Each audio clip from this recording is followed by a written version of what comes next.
दोस्तों, भोलेनाथ की असीम अनुकंपा पाने का महापर्व शिवरात्रि का सभी भक्तों को पूरे साल इंतजार रहता है। महाशिवरात्रि फाल्गुन महीने के कृष्ण पक्ष की चतुर्थी तिथि को मनाई जाती है। जबकि पूरे साल में कुल 12 शिवरात्रि आती है, लेकिन फाल्गुन मास की शिवरात्रि का इनमें सबसे अधिक महत्व है, इसलिए इसे महाशिवरात्रि कहते हैं। दोस्तों, महाशिवरात्रि बनाने के पीछे 2 कथाएं हैं।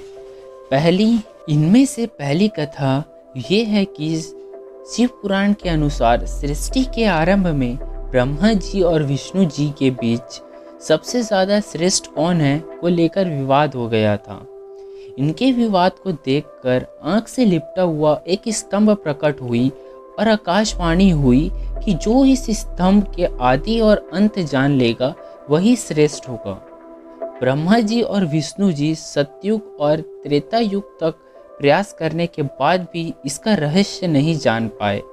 तब भगवान विष्णु ने अपनी हार स्वीकार कर ली और अग्नि स्तंभ से अपनी रहस्य प्रकट करने की विनती की। उसके बाद भगवान शिव ने बताया कि दरअसल आप दोनों श्रेष्ठ हैं, लेकिन आप सभी से श्रेष्ठ मैं परम ब्रह्मा हूँ, आदि और अंत से रहित होकर अभी अग्नि स्तंभ के रूप में प्रकट हुआ हूँ।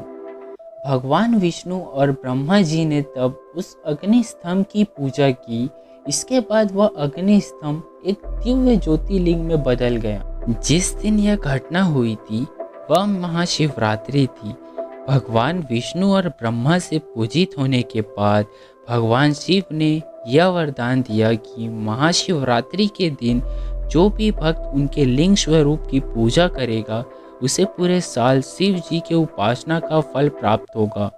यह घटना जहाँ हुई थी उसके बारे में कहा जाता है कि वह तमिलनाडु के अन्नमलाई पर्वत है, जहाँ अरुणाचलेश्वर मंदिर स्थित है। दूसरी कथा, दोस्तों, महाशिवरात्रि का महत्व केवल इसलिए ही नहीं है, यह शिव और शक्ति के मिलने का भी दिन है।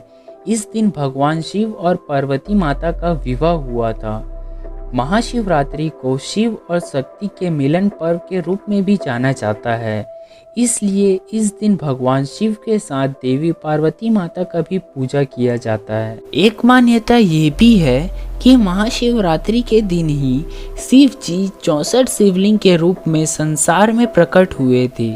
संसार में लोग सिर्फ उनके 12 शिवलिंग को ही ढूंढ पाए, जिन्हें 12 ज्योतिर्लिंग के रूप में पूजा जाता है। दोस्तों, अगर आपको ये वीडियो अच्छा लगा और आप भी महादेव के भक्त हैं तो कमेंट बॉक्स में हर हर महादेव जरूर लिखिएगा।